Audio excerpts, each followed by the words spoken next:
pse njerëzit pinë duhan kur e dinë që ai dëmton shëndetin tonë? Duhanpirja është një problem që nis me psikologjinë, sepse vetë duhani ka përbërës aktiv të cilët ndikojnë jo vetëm në mënyrën se si ne i qasemi vetë pirjes së duhanit, pra pjesës ndërtuese të duhanit, por dhe me mënyrën se si ne e përjetojmë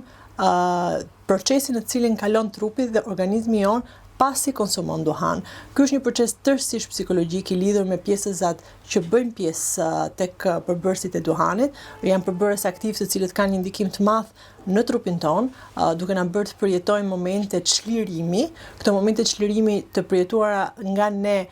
si nga ana fizike, si nga ana psikologjike, ndikojnë që ne të arrijmë të përjetojmë brenda organizmit ton një lloj varësie, e cila bëhet më vonë pas disa kohësh që konsumohet duhani, bëhet një varësi nga e cila ne nuk mund të shkëputemi dot, ose të paktën na duket sikur nuk mund të shkëputemi. Kjo është lidhur drejt për drejt me përbërësit aktiv të duhanit, por është lidhur gjithashtu me mënyrën se si ne e përjetojmë brenda organizmit ton efektet që duhani shkakton.